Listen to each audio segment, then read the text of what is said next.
안녕하세요, 비트TV입니다. 벌써 1월 중순입니다. 시간이 정말 너무 빨리 지나가는 것 같습니다.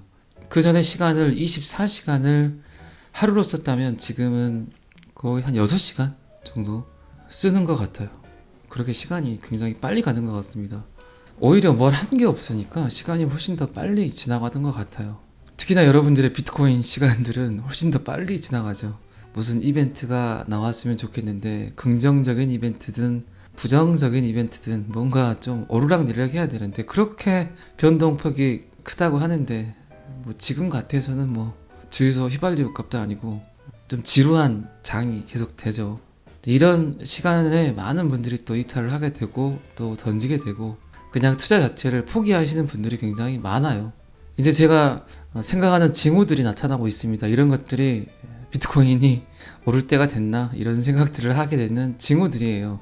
항상 어떤 투자든 일단 대중들의 관심에서 사라질 때 그때 항상 오르더라고요. 해외 쪽도 해외 채널이라든가 커뮤니티를 보게 되면 굉장히 많은 사람들이 이제 관심이 많이 떨어진 것 같고 10만, 20만, 100만 유튜버들도 보면은 조회수가 그렇게 나오지가 않더라고요.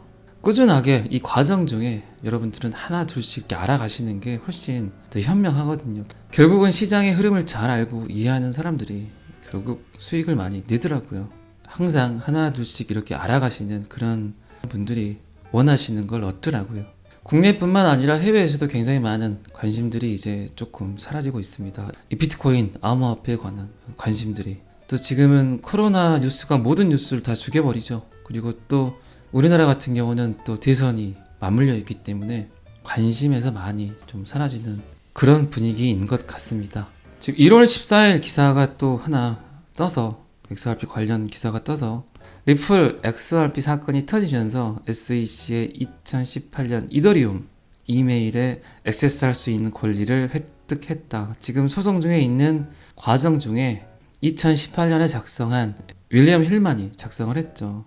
이더리움은 완벽하게 암호화폐라고 작성을 했던 그 내용을 근거로 왜 XRP는 증권이고 이더리움은 암호화폐냐 이거에 관한 데이터를 정확한 데이터를 리플이 검토할 수 있는 권리를 획득을 했습니다. 이게 그러니까 좀 쉽게 이야기를 드리면 대학교에서 교수님이 논문을 써서 학점을 주는데 이 학생은 A뿔이고 이 학생은 C뿔이다. C뿔인 학생이 나는 이게 불합리하다. 내가 왜 C뿔이냐? 쟤는 A뿔이고. 그러니까 A뿔 받은 애의 그 데이터, 리포트를 나에게 공개해달라. 그리고 그게 타당성이 있으면 내가 인정하겠다. 라는 이야기죠. 리플이 SEC와 장기간에 걸친 법적 투쟁을 벌이면서 또 다른 전환점을 맞았다. 이 문서에서는 윌리엄 힌만이라는 전직 SEC 관리가 전달한 2018년 연설의 텍스트가 포함되어 있다. 윌리엄 힌만은 연설에서 이더리움이 적절하게 분산되어 있기 때문에 증권으로 분류될 수 없다고 설명을 했었습니다. 분명히. 그리고 그는 지금 이때 굉장히 이더리움 가격이 상승을 또 했었죠. SEC 직원들이 이더리움을 다량 보유하고 있다는 그런 이야기들이 속속들이 또 전해지기도 하죠.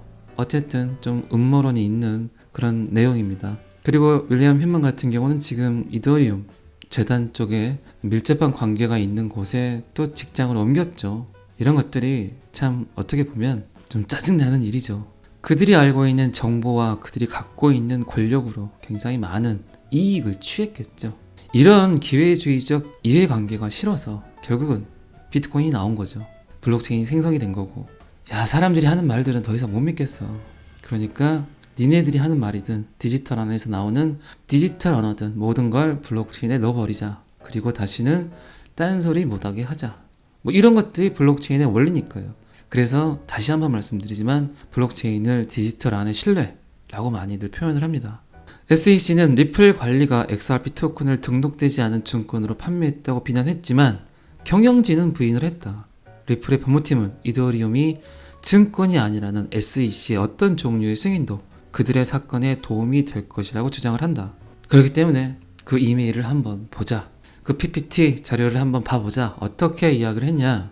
이 판결에서 사라레판 판사는 SEC가 더 이상 해당 문서와 이와 관련된 이메일이 특권 문서라고 주장하지 않을 수 있다고 밝혔다. 니네들만 볼 필요 없다. 니네들이 갖고 있는 특권이 아니다. 공개하라.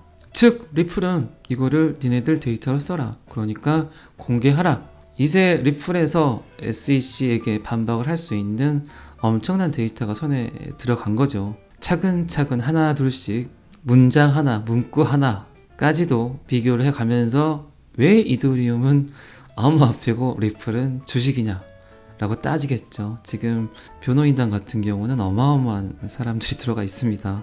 그래서 힌만은 이 연설 내용에 대한 자신의 생각을 공유했고, SEC는 실제 정책 형성에 대한 주변부이므로 특권이라고 주장을 했다. 그러나 이 SEC가 특권이라고 주장을 했지만 사라레판 판사는 연설 또는 초안 버전에 관한 이메일은 보호 대상이 될 수 없다. 심의기관 문서가 아니다. 그러니까 공개하라. 공개하여라 라고 했겠죠. 그리고 사라레판 판사는 또 이런 말을 했습니다. 대행사 직원의 개인적인 견해는 정책 지향적 판단의 공식과 또는 행사에 관여하지 않은 한 특권에 의해 보호되지 않는다. 그러니까 공개하라. 그리고 또 리플 경영진의 변호사 한 명이 SEC를 겨냥을 해서 SEC가 일부러 재판을 지연시키려 한다고 비난한 적도 있고요.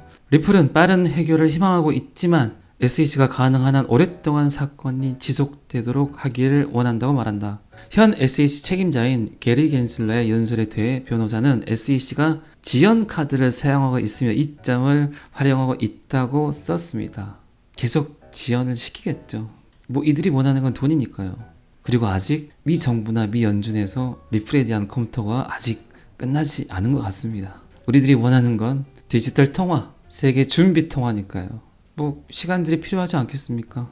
어떤 게 음모론인지, 어떤 게 진실인지, 어떤 게 정말 팩트인지는 아무도 모르죠. 제가 보는 데이터 중에 거의 70%가 리플 데이터를 많이 보거든요. 어쨌든 제가 이벤트가 있기 전까지는 리플에 관한 이야기를 계속 할 거니까. 그런데 커뮤니티에 나와 있는 글들을 보면 되게 황당한 데이터들도 굉장히 많아요.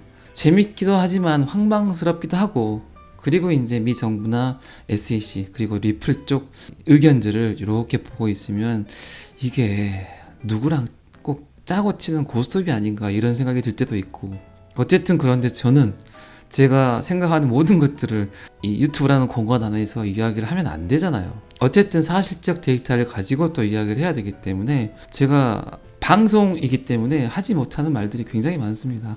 개인적으로 듣고 싶은 분들이 계시면 연락 주시기 바랍니다. 지연된 정의는 정의가 부정된다. 리플의 사건을 더 이상 미루지 않고 최대한 신속하게 진행하겠다고 공개적으로 약속을 하는 건 어떻습니까? 라고 리플 경영진 변호인인 스튜어트가 이야기를 했습니다. 그는 SEC가 공평하지 않은 경쟁장을 만들기 위해 시행에 의한 규제를 사용하고 그들이 진행하면서 만드는 불투명한 규칙에 따라 승자와 패자를 선택한다고 SEC를 맹비난했습니다. 그들이 만드는 불투명한 규칙, 코에 걸면 코걸이, 귀에 걸면 귀걸이, 이렇게 말하면 이런 해답, 또 저렇게 말하면 저런 해답이 나오겠죠. 어쨌든 돈을 많이 쥐어주면 빨리 끝날 수도 있겠지만 제 생각에는 돈의 문제가 아닌 것 같아요. 이거는 분명히 뭔가가 있다는 거 여러분들도 잘 아시죠. 그리고 XRP 아미들도 이 법적 소송에 참여하려고 여러 번 시도를 했었습니다. 제가 어제 영상에도 이야기 드렸지만 지금으로 봐서는 굉장히 안정적이다. 그리고 제 생각에는 나쁜 시그널이 오더라도 XRP 혼자 떨어지진 않을 것 같아요. 비트코인 흑공과 똑같이 비트코인이 오르면 상승을 하고 또 비트코인이 하락을 하면 또 같이 떨어지지, 리플만 따로 혼자 왕따 당하는 그런 사항은 없을 것 같습니다. SEC와 점점 싸움이 재밌어집니다. 리플은 암호화폐 전체 시장을 대신해서 SEC와 싸움을 하고 있습니다. 그러니까 더더군다나 빨리 끝날 수가 없겠죠. 어쨌든 리플이 만약에 승소를 하거나 합의를 하게 되면 그 이후에 불려갈 코인들이 굉장히 많다는 거, 지금은 정말 잘 타고 가야 된다는 거, 그거는 꼭 잊지 마시기 바랍니다. 오늘은 여기까지 하겠습니다. 구독과 좋아요는 항상 저를 힘나게 합니다. 감사합니다. 비트TV였습니다.